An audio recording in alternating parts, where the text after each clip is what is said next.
Olá, pessoal, tudo bem? Eu me chamo Shellen Galdino, sou assistente social e professora de serviço social e hoje eu tô aqui para te explicar tudo o que você precisa saber sobre ser perito social, sobre perícia, sobre laudo, o que é, como é que faz para ser, quanto ganha, enfim, vou desmistificar tudo que você precisa saber sobre esse assunto de uma vez por todas.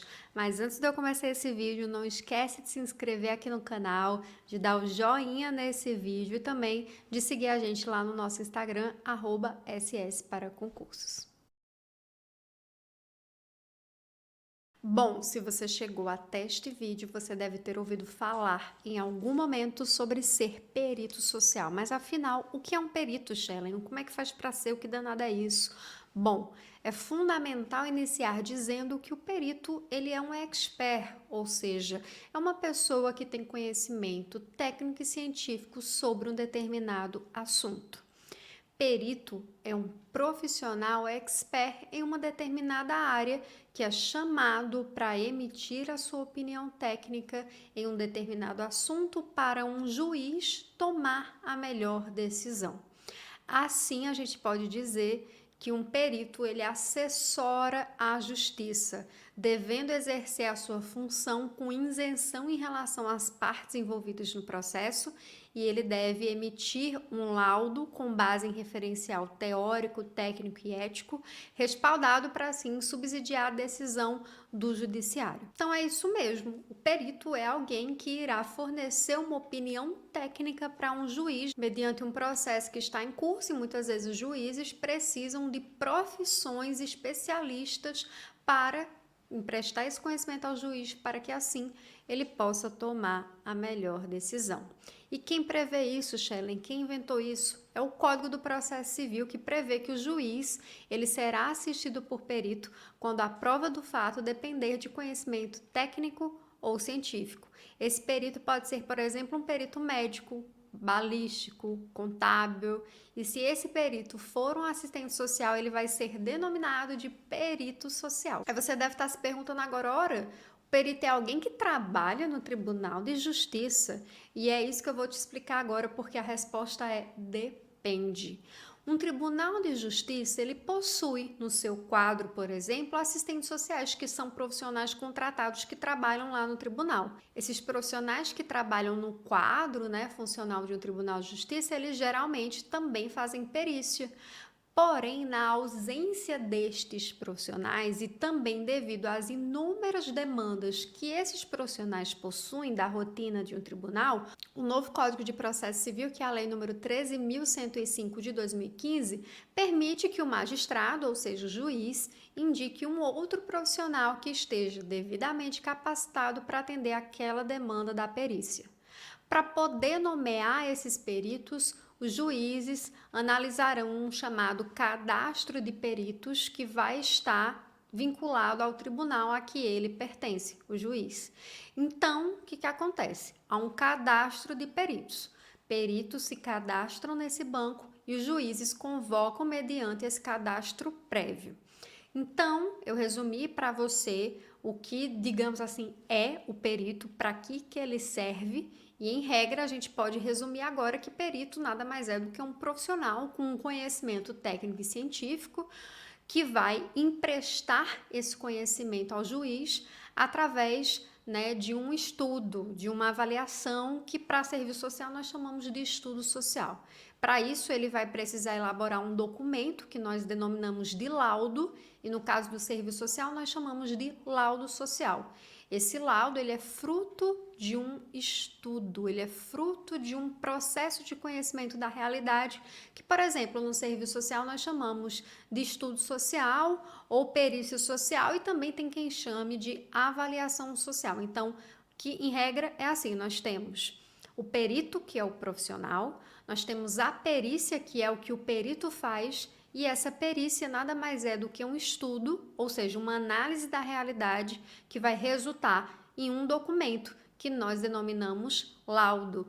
E geralmente na conclusão desse laudo tem o parecer, que no caso do serviço social a gente denomina como parecer social.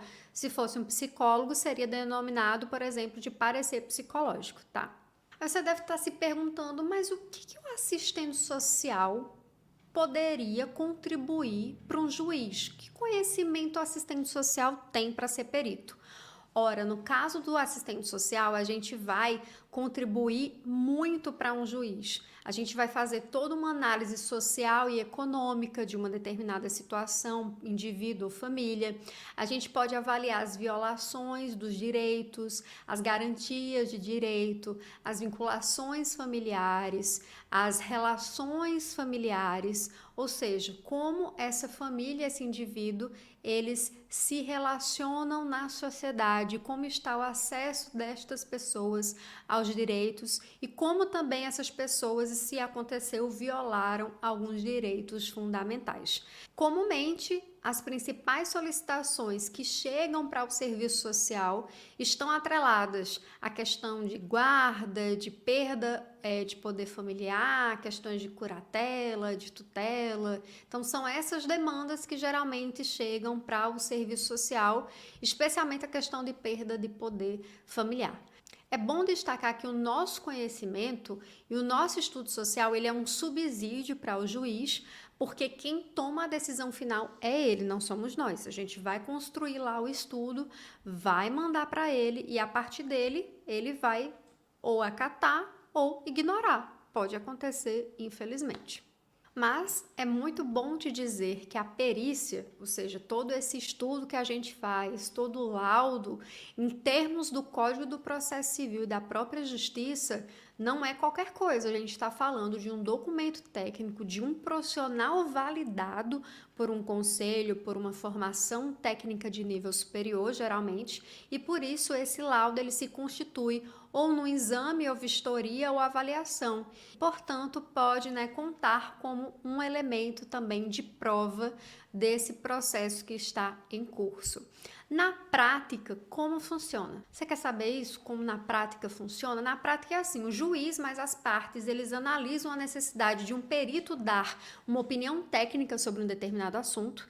Depois disso, ele vai mandar uma intimação para esse perito que está cadastrado lá no banco de peritos, isso se o profissional do próprio tribunal não o fazer, e junto com essa intimação, falando da necessidade da perícia, ele geralmente manda uma proposta de honorários, ou seja, quanto que ele vai receber, e ele vai perguntar nessa intimação se o perito aceita ou não. Perito que foi, se ele se cadastrou num banco, significa que ele está apto a fazer essa perícia, mas ele pode avaliar, sei lá, talvez ele esteja viajando ou tenha outro compromisso, ou não se sinta tecnicamente capacitado para dar aquela resposta, ele pode negar. Se ele aceita fazer a perícia, então vai ser enviado para esse perito todo o expediente, todo o processo para que ele tome conhecimento e também um prazo para ele realizar esse laudo e depois encaminhar ao juiz. Então, na prática, é assim que funciona. E é muito importante falar mais uma vez que a perícia e o laudo é algo muito importante. Isso vai compor um processo judicial, portanto, vai ser considerado como um dos elementos de prova. Então, é uma responsabilidade muito grande desse profissional que aceita fazer essa perícia e esse laudo. Eu sempre costumo dar exemplos, por exemplo, dos peritos balísticos, que dependendo do laudo ou do parecer desse perito, ele pode dizer qual a altura da pessoa que deu o tiro, qual a distância, qual o tipo de arma, e pode incriminar ou inocentar alguém. Então percebam como a perícia envolve uma responsabilidade de peso num processo. No caso do serviço social, a gente tem que ter em mente que a gente vai ali impactar famílias, pessoas com as sugestões e conclusões do nosso laudo parecer social. Então, se você quer ser perito, você for convocado como perito, é muito importante que você observe 4 pontos. Primeiro, qualidade. O segundo, capacidade técnica. O terceiro, autonomia. E o quarto, ética. Ora, quando a gente falar de qualidade, é que você, enquanto perito, você precisará prezar pela qualidade. Isso significa que você só vai poder assumir responsabilidades de ser perito para quais você esteja devidamente capacitado, seja teoricamente, seja tecnicamente. E no quesito da qualidade, você também deve reconhecer os limites legais da sua atuação profissional. Ou seja, você só vai poder responder aquilo que você está profissionalmente capacitado. E por que eu estou falando isso? Pode ocorrer que um juiz pede de você uma determinada informação, uma determinada decisão, mas, por exemplo, não é algo que pertence aos conhecimentos do serviço social. É algo que depende, por exemplo, de um processo específico da psicologia. Então, prestar pela qualidade aqui significa que a gente só pode responder por aquilo que a gente está tecnicamente capacitado. E mais uma vez lembrando que é o juiz que toma a decisão final, não nos compete nos nossos documentos técnicos tomar qualquer decisão final. O segundo elemento que eu destaquei para vocês é a questão da capacidade técnica desse profissional que fará a perícia. Para fazer a perícia, é necessário que essa perícia ela seja embasada na ciência, ela seja embasada na técnica, em aparatos metodológicos que são usados pela profissão. No nosso caso, por exemplo, entrevista, visita domiciliar.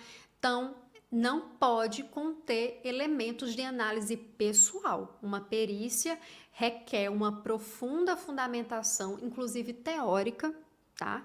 E tenha qualidade técnica e científica. Mais uma vez, perceba a imensa responsabilidade de colaborar com uma decisão para A ou para B. Então, esse documento ele tem que estar embasado tecnicamente, teoricamente e cientificamente, claro, na parte ética.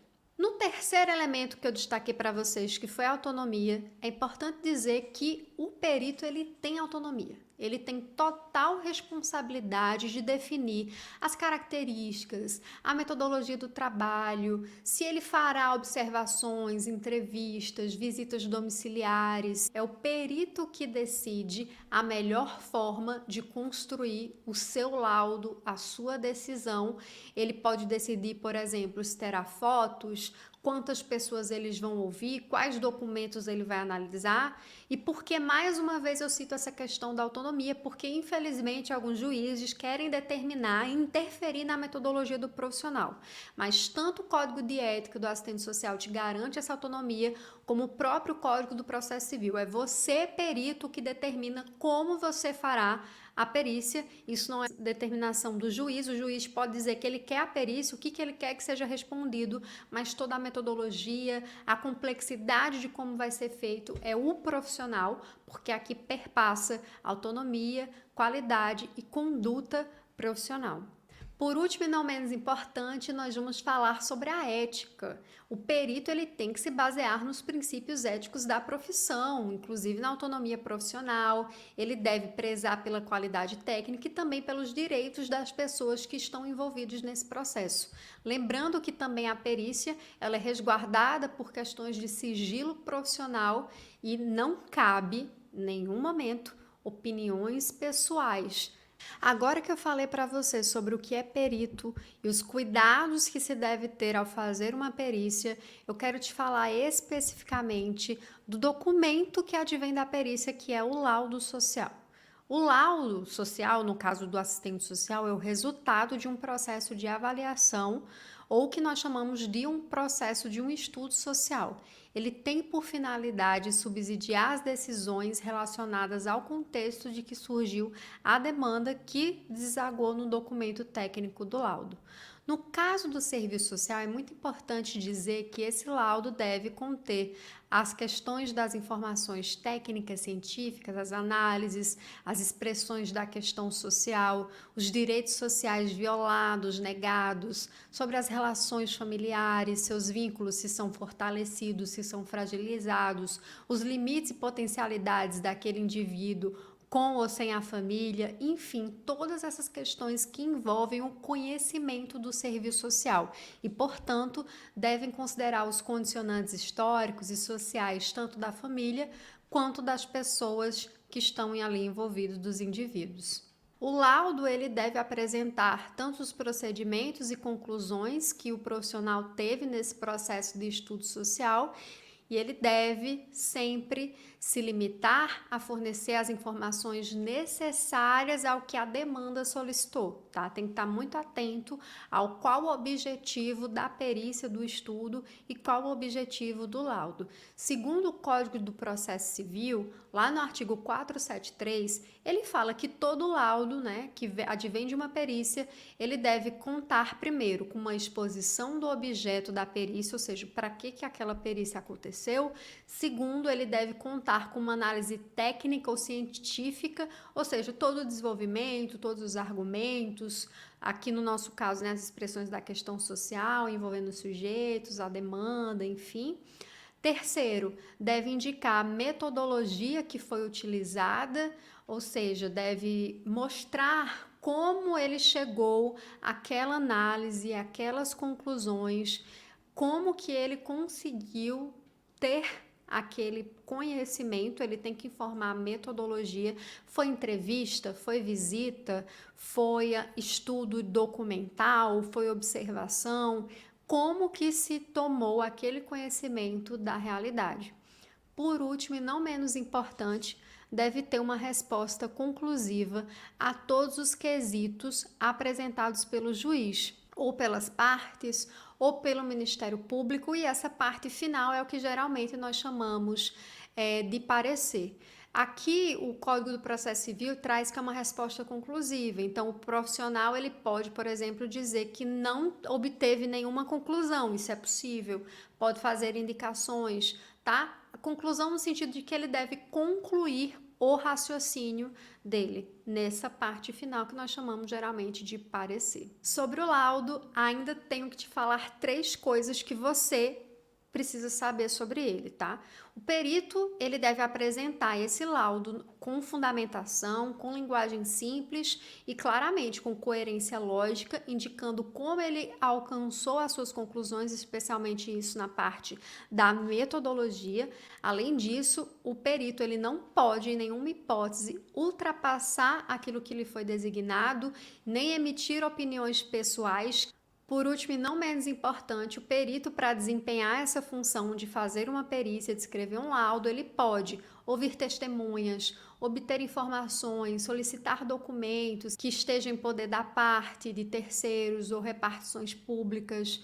Ele pode colocar no laudo planilha, fotos, qualquer elemento necessário para esclarecer o objeto da perícia, aquilo que motivou a perícia e o registro em laudo.